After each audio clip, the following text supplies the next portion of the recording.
Kalau kita membaca Al-Quran berjumpa dengan huruf nun sukun atau berjumpa dengan salah satu tanda baca tanwin, maka perhatikan huruf di depannya, maka terjadilah suatu hukum tajwid. Contohnya tuh seperti ini. Ini ada tanda baca tanwin, perhatikan huruf di depannya, ini huruf apa? Nah, kita perhatikan di samping. Huruf qaf termasuk kepada huruf ikhfa hakiki ab'ad. Assalamualaikum warahmatullahi wabarakatuh. Semoga saudara semuanya senantiasa dalam keadaan sehat, dipermudah segala urusannya, dikabulkan segala hajatnya, dan senantiasa dilancarkan rezekinya oleh Allah Subhanahu wa taala. Amin amin ya rabbal alamin. Baiklah saudaraku semuanya, kita kali ini akan kembali lagi belajar mengaji Al-Qur'an dan juga tajwidnya. Di sini kami akan terus berupaya untuk membantu saudara semuanya. Jadi akan kami jelaskan dengan pelan-pelan dalam belajar mengajinya ini. Jadi harapan kami saudara semuanya bisa secepatnya lancar dalam membaca Al-Qur'an, kemudian juga dapat memahami ilmu tajwid dengan sangat mudah. Jadi akan kami jelaskan dengan pelan-pelan, sehingga setelah menonton video ini saudara semuanya bisa langsung praktek dengan sendirinya membaca Al-Qur'an dengan tajwidnya. Baik, langsung kita mulai belajar mengajinya. Kita kali ini akan belajar mengaji Al-Qur'an pada surah Al-Baqarah ayat 141. Di sini akan kami bacakan terlebih dahulu dengan pelan-pelan. A'udzu billahi minasy syaithanir rajim. Bismillahirrahmanirrahim. Tilka ummatun qad khalat laha ma kasabat wa lakum ma kasabtum wa la tus'aluna amma kanu ya'malun. Baik, sekarang kita bahas tentang tajwidnya dengan pelan-pelan. Yang pertama di sini ada huruf mim yang bertasydid. Nah, perhatikan di samping huruf mim yang bertasydid, huruf nun yang bertasydid itu hukumnya adalah gunnah musyaddadah. Nah, perhatikan catatan di bawahnya itu supaya saudara semuanya yang masih dari awal belajar tajwid itu tidak kebingungan dan juga tidak salah. Nah, karena nanti tidak semua huruf mim yang bertasydid itu nanti hukumnya gunnah musyaddadah. Kalau misalkan nih ada huruf nun mim bertasydid, di belakangnya kemasukan huruf nun, di belakangnya nanti ada huruf mim yang sukun, di belakangnya ada huruf nun yang sukun. Nah, nanti itu hukumnya bukan gunnah musyaddadah, tapi huruf mimnya tetap bertasydid dia. Nah, maka supaya tidak bingung di sini kami buat catatannya di bawahnya itu. Nah, gunnah musyaddadah itu disebut gunnah musyaddadah apabila ada huruf mim bertasydid, huruf nun bertasydid, kemudian di belakangnya ada huruf yang berharokat fathah atau kasrah atau dhammah. Nah, seperti ini ya, seperti ini contohnya nih. Ini ada huruf mim bertasydid, di belakangnya ada huruf yang berharokat dhammah. Nah, berarti ini hukumnya gunnah musyaddadah. Panjangnya itu didengungkan itu suaranya itu kita tahan, kita panjangkan, panjangnya itu 2 sampai dengan 3 harokat atau kira-kira 2 sampai dengan 3 ketukan. Nah, tilka ummatun qad khalat. Nah, seperti itu. Kemudian di sini ada tanda baca tanwin berjumpa dengan huruf qaf. Nah, perhatikan dulu di samping. Apabila kita membaca Al-Qur'an berjumpa dengan huruf nun sukun atau berjumpa dengan salah satu tanda baca tanwin. Tanda baca tanwin itu ada 3. Baris 2 di atas namanya fathah tain. baris 2 di bawah namanya kasrahtain, dan yang satunya itu namanya dhammahtain. Kalau kita membaca Al-Quran berjumpa dengan huruf nun sukun atau berjumpa dengan salah satu tanda baca tanwin, maka perhatikan huruf di depannya, maka terjadilah suatu hukum tajwid. Contohnya tuh seperti ini. Ini ada tanda baca tanwin, perhatikan huruf di depannya, ini huruf apa? Nah, kita perhatikan di samping. Huruf qaf termasuk kepada huruf ikhfa hakiki ab'ad. Jadi tanwin berjumpa dengan huruf qaf, hukumnya adalah ikhfa hakiki ab'ad. Nah, kenapa disebut ab'ad? Karena dia jauh. Jadi makharijul huruf nun dengan huruf qaf itu jauh. Ummatun, tun, nah itu ada huruf nunnya kan. Nah, kemudian itu jauh dengan huruf qaf dari segi makharijul huruf. Nah, jadi cara membacanya itu disamarkan, kemudian juga didengungkan. Akan tetapi dengungnya itu dia lebih dominan atau lebih tinggi. Jadi lebih condong berbunyi eng. Nah, ummatun qad khalat, ummatun qad khalat. Nah, suaranya itu kita tahan, kita panjangkan. Panjangnya itu 2 harokat atau kira-kira 2 ketukan. Kemudian di sini ada huruf dal. Nah, kemudian dia sukun. Nah, perhatikan di samping. Huruf qalqalah itu ada 5, salah satunya huruf dal. Jadi apabila dia sukun atau karena disukunkan sebab berwaqaf misalnya gitu kan, maka itu cara bacanya itu dipantulkan. Nah, di sini ada huruf dal, dia sukun. Nah, berarti cara bacanya itu dipantulkan. Qad khalat. Nah, seperti itu.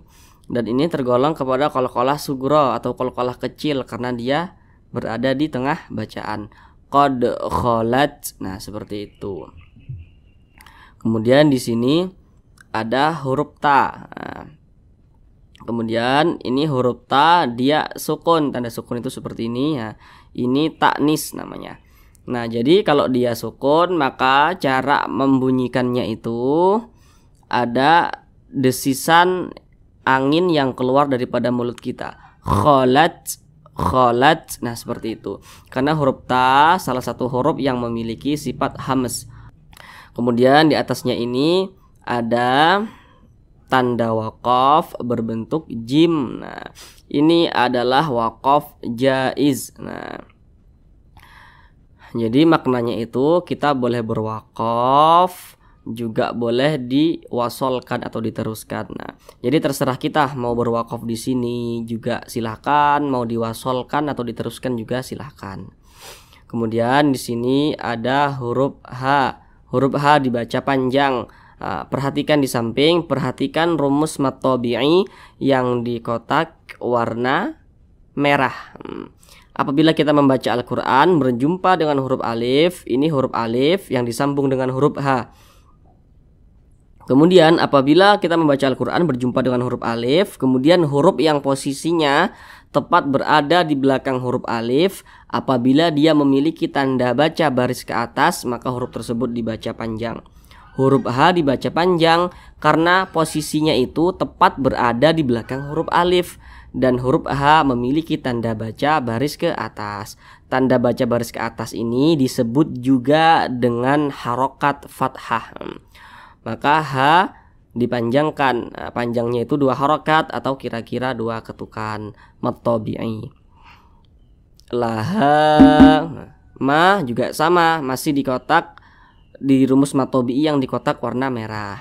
Apabila kita membaca Al-Quran berjumpa dengan alif, kemudian apabila huruf yang posisinya tepat berada di belakang huruf alif, apabila dia memiliki tanda baca baris ke atas, maka huruf tersebut dibaca panjang.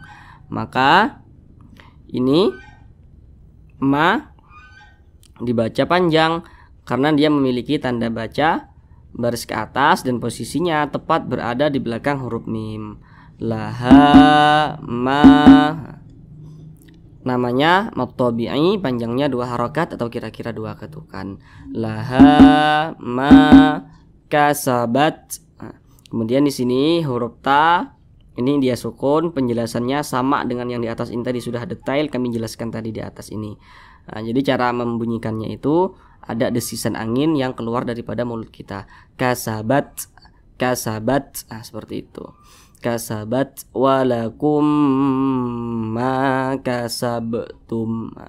Kemudian mim sukun berjumpa dengan huruf mim.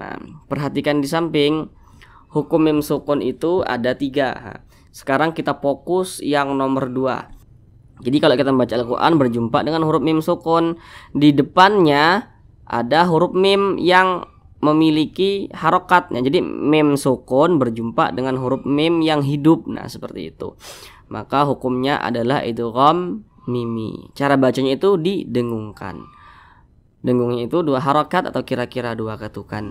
Walakum ma dibaca panjang. Perhatikan rumus matobi'i yang di kotak warna merah. Apabila kita membaca Al-Quran berjumpa dengan huruf alif, ini huruf alif. Kemudian apabila yang huruf yang posisinya tepat berada di belakang huruf alif, apabila dia memiliki tanda baca baris ke atas, maka huruf tersebut dibaca panjang. Maka huruf mim dibaca panjang karena dia memiliki tanda baca baris ke atas dan posisinya tepat berada di belakang huruf alif. Matobi'i panjangnya 2 harokat atau kira-kira 2 ketukan. Walakum ma kasabtum. Kemudian di sini ada huruf ba, dia sukun. Nah, perhatikan lagi di samping, huruf ba termasuk kepada salah satu huruf qalqalah. Nah, silakan dihafal huruf-hurufnya itu ya saudaraku semuanya. Nah, jadi huruf tersebut ketika dia sukun atau sebab disukunkan karena berwaqaf, maka cara bacanya itu dipantulkan. Nah, di sini ada huruf ba, dia sukun. Nah, berarti cara bacanya itu dipantulkan. Kasabtum, mantul seperti itu. Jangan dibaca seperti ini. Kasabtum, tidak ada pantulannya. Itu salah, tapi harus ada pantulannya. Kasabtum, nah seperti itu. Qalqalah kecil karena dia berada di tengah kalimat atau di tengah bacaan. Kemudian di sini ada waqaf berbentuk jim. Nah, sudah kami jelaskan tadi di sini dengan panjang lebar, sudah kami jelaskan. Lanjut langsung kita ke bawah. Di sini huruf lam alif dibaca panjang. Nah, perhatikan rumus matobi'i yang di kotak warna merah. Apabila kita membaca Al-Quran berjumpa dengan huruf alif, kemudian apabila huruf yang posisinya tepat berada di belakang huruf alif, apabila dia memiliki tanda baca baris ke atas, maka huruf tersebut dibaca panjang. Ini huruf alif nih, benderanya ini huruf alif. Di belakangnya ada huruf lam. Huruf lamnya ini memiliki tanda baca baris ke atas. Nah, dan posisinya tepat berada di belakang huruf alif. Nah, maka huruf lam dibaca panjang. Matobi'i panjangnya 2 harakat atau kira-kira 2 ketukan. Wala tus'alu, lu dibaca panjang. Perhatikan rumus matobi'i yang di tengah, yang di kotak warna kuning. Apabila kita membaca Al-Quran berjumpa dengan huruf wa sukun, kemudian apabila huruf yang posisinya tepat berada di belakang huruf wa sukun, apabila dia memiliki tanda baca dhammah, maka huruf tersebut dibaca panjang. Maka huruf lam dibaca panjang karena huruf lam ini memiliki tanda baca dhammah. Nah, ini tanda baca dhammah itu seperti ini. Kemudian posisinya tepat berada di belakang huruf wa sukun. Matobi'i panjangnya 2 harakat atau kira-kira 2 ketukan. Wala tus'alu na'am ma.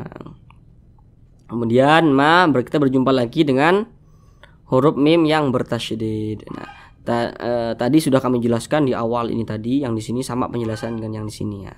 Ini hukumnya adalah gunnah musyaddadah karena ada huruf mim bertasydid. Bacanya itu didengungkan. Dengungnya itu 2 sampai dengan 3 harokat. Amma, nah, seperti itu. Kemudian ma dibaca panjang. Perhatikan lagi rumus matobi'i yang di kotak warna merah. Kalau kita membaca Al-Quran berjumpa dengan huruf alif, kemudian apabila huruf yang posisinya tepat berada di belakang huruf alif, apabila dia memiliki tanda baca baris ke atas, maka dibaca panjang.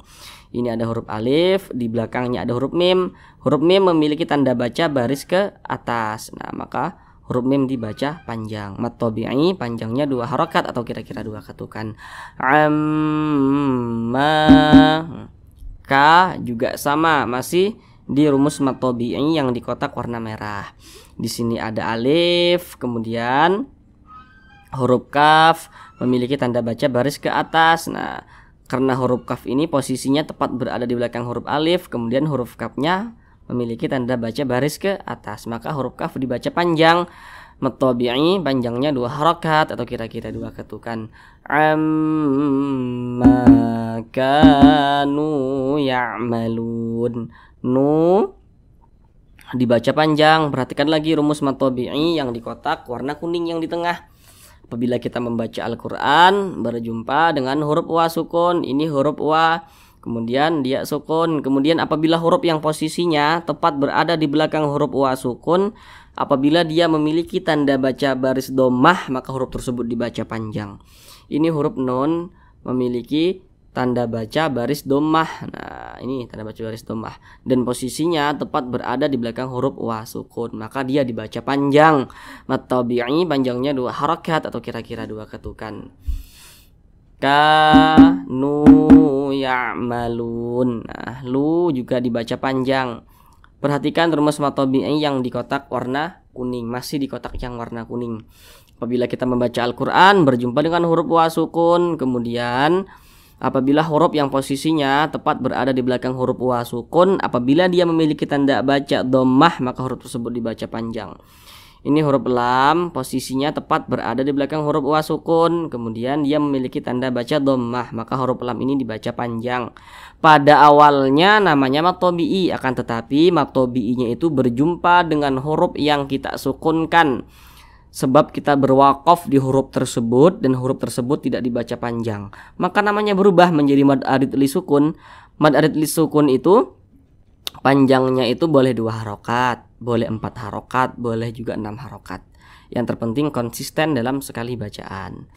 Nah, ini kita baca ya'malun, jangan dibaca ya'maluna, jangan, tapi huruf nun kita sukunkan.